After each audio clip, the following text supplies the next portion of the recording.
ಇವತ್ತು ಹಲಸಿನ ಹಣ್ಣಿನ ದೋಸೆ ಮಾಡುವ, ಅದು ಕೂಡ ಒಟ್ಟೆಯಾಗಿ ಸಾಫ್ಟಾಗಿ ಭಾರಿ ಟೇಸ್ಟಿ, ಸ್ವಲ್ಪನೂ ಹುಳಿ ಇಲ್ಲದೆ ಮಾಡುವಂಥ ಹಲಸಿನ ದೋಸೆ ಮಾಡೋದನ್ನು ತೋರಿಸ್ತಾ ಇದ್ದೇನೆ. ದೋಸೆಗೆ ಅಕ್ಕಿ ಬೇಕಲ್ಲ, ಅಕ್ಕಿಯನ್ನು ನೆನೆ ಹಾಕಿ ತೊಳೆದಿಟ್ಟಿದ್ದೇನೆ, ಅದು ಕೂಡ ರೇಷನ್ ಅಕ್ಕಿ. ಈಗ ನೀವು 1 ಕಪ್ ಅಕ್ಕಿಗೆ 1 ಕಪ್ ಹಲಸಿನ ಹಣ್ಣು ತಗೊಳ್ಬೇಕು. ನಾನಿಲ್ಲಿ 2 ಕಪ್ ಅಕ್ಕಿ ತಗೊಂಡಿದ್ದೇನೆ, 2 ಕಪ್ ಹಲಸಿನ ಹಣ್ಣು ಹಾಕ್ತಾ ಇದ್ದೇನೆ. ಹಾಗೆಯೇ 1 ಕಪ್ ತೆಂಗಿನಕಾಯಿ. ಇನ್ನು ನಿಮ್ಮ ಹಲಸಿನ ಹಣ್ಣು ಸಿಹಿಯಾಗಿದ್ದರೆ ಸ್ವಲ್ಪ ಬೆಲ್ಲ ಸಾಕಾಗ್ತದೆ, ಸ್ವಲ್ಪ ಸಿಹಿ ಕಡಿಮೆ ಇದ್ದರೆ ಬೆಲ್ಲ ನೋಡ್ಕೊಂಡು ಮತ್ತೆ ಸೇರಿಸಿ. ನಾನಿಲ್ಲಿ 1/4 ಕಪ್ ಹಲಸಿನ ಹಣ್ಣು ತುಂಬ ಸಿಹಿ ಉಂಟು. ಹಾಗೇನೆ ಒಂದು ಅರ್ಧ ಚಮಚದಷ್ಟು ಕಾಳು ಮೆಣಸು ಹಾಕಲೇಬೇಕು. ಇನ್ನು ನಿಮ್ಮ ಫ್ಲೇವರಿಗೆ ಬೇಕಾದರೆ ಏಲಕ್ಕಿ ಕೂಡ ಸೇರಿಸ್ಬೋದು. ನಾನು ಏಲಕ್ಕಿ ಹಾಕುವುದಿಲ್ಲ, ನಮಗೆ ಅಷ್ಟೊಂದು ಇಷ್ಟ ಇಲ್ಲ ಏಲಕ್ಕಿ ಫ್ಲೇವರ್.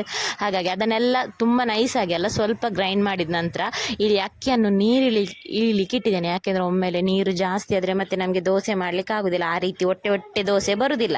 ಅದಕ್ಕೆ ನೀರನ್ನು ಇಳಿಸಿ ಅದನ್ನು ಗ್ರೈಂಡ್ ಮಾಡಿದ ಹಲಸಿನ ಹಣ್ಣು ಗ್ರೈಂಡ್ ಆದ ನಂತರ ಅದನ್ನು ಮಿಕ್ಸಿ ಜಾರಿಗೆ ಹಾಕಿ ಗ್ರೈಂಡ್ ಮಾಡ್ತೇನೆ. ಯಾಕೆಂದರೆ ಕೆಲವೊಮ್ಮೆ ಹಲಸಿನ ಹಣ್ಣು ಕೂಡ ಜಾಸ್ತಿ ನೀರು ಬಿಡ್ತದೆ, ಹಾಗಾಗಿ ಹಾಕಲಿಲ್ಲ. ನೋಡಿ, ಇಲ್ಲಿ ನೀರು ಅಷ್ಟೊಂದು ಬಿಡಲಿಲ್ಲ, ಹಾಗಾಗಿ ಗಟ್ಟಿಯಾಗಿ ಉಂಟು.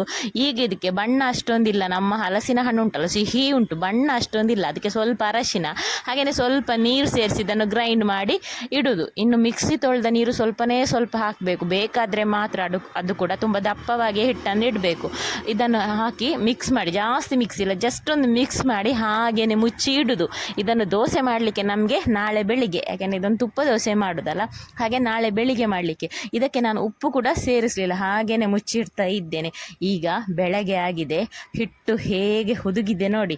ಹುದುಗಿದೆ ಅಂದರೆ ಮೇಲೆ ಬರಲಿಲ್ಲ, ಅಲ್ಲೇ ಹುದುಗಿದೆ. ಈಗ ಇದಕ್ಕೆ ರುಚಿಗೆ ತಕ್ಕಷ್ಟು ಉಪ್ಪು, ಹಾಗೆಯೇ ತುಂಬ ಗಟ್ಟಿ ಇದ್ದರೆ ದೋಸೆ ಎಳಿಲಿಕ್ಕೆ ಬರೋದಿಲ್ಲ ಅಲ್ಲ, ಅದಕ್ಕೆ ಸ್ವಲ್ಪ ನೋಡ್ಕೊಂಡು ಒಂದು 1/4 ಗ್ಲಾಸಷ್ಟು ನೀರು ಕೂಡ ಸೇರಿಸಿ ಚೆನ್ನಾಗಿ ಇದನ್ನು ಮಿಕ್ಸ್ ಮಾಡಲಿಕ್ಕೆ. ಈಗ ನೋಡ್ಕೊಳ್ಳಿ, ನಿಮ್ಮ ಬೆಲ್ಲ ಎಲ್ಲ ಕಡಿಮೆ ಆದರೆ ಹುಳಿ ಆಗುವ ಸಾಧ್ಯತೆ ಇದೆ. ನಂದು ಹುಳಿ ಏನಾಗಲಿಲ್ಲ, ಇಲ್ಲಿ ಒಳ್ಳೆಯದಾಗಿದೆ, ಒಳ್ಳೆ ಸಿಹಿಯೇ ಉಂಟು.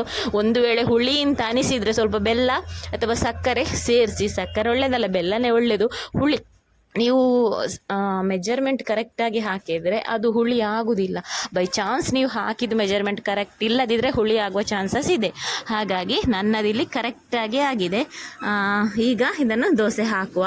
ದೋಸೆ ಹೇಗೆ ಅಂದರೆ ಇದನ್ನು ತುಪ್ಪ ದೋಸೆ ನೀವು ತೆಳು ಬೇಕಾದರೂ ಮಾಡ್ಬೋದು, ದಪ್ಪ ಕೂಡ ಮಾಡ್ಬೋದು.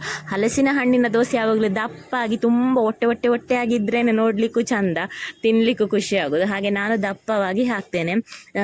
ಇನ್ನು ಇಲ್ಲಿ ಒಂದು ಮಿಸ್ ಆಯಿತು, ತೆಳು ಕೂಡ ಮಾಡಿದ್ದೆ ನಾನು ಇನ್ನೊಂದು ಅಗಲ ಕಾವಲಿಯಲ್ಲಿ, ಅದು ಇಲ್ಲಿ ಮಿಸ್ ಆಯಿತು. ಯಾಕೆಂದರೆ ನನ್ನ ಮಗನಿಗೆ ಸ್ವಲ್ಪ ತೆಳು ಇದ್ದರೆ ಇಷ್ಟ, ಹಾಗಾಗಿ ತೆಳು ಕೂಡ ಮಾಡಿದ್ದೆ. ದೋಸೆಯನ್ನು ಹಾಕಿ ಹೊಟ್ಟೆ ಬೀಳ್ತಾ ಬರುವಾಗ ಮುಚ್ಚೋದು. ನಂತರ ಮುಚ್ಚಳ ತೆಗೆದು ನೋಡಿದಾಗ ಫುಲ್ಲು ಹೊಟ್ಟೆ ಆಗಿರ್ತದೆ. ಎಷ್ಟು ಬೇಕು ತುಪ್ಪ ಅಷ್ಟೊಂದು ಹಾಕಿ, ನಾನಿಲ್ಲಿ 1 ಸ್ಪೂನಷ್ಟು ತುಪ್ಪ ಹಾಕಿ ಇದನ್ನು ಮಗುಚಿ ಹಾಕಿ ಒಳ್ಳೆ ರೋಸ್ಟ್ ಫ್ರೈ ಮಾಡಿ ಹಾಗೆಯೇ ಬಿಸಿಯಾಗಿ ತಿಂದರೆ ಭಾರಿ ಒಂದು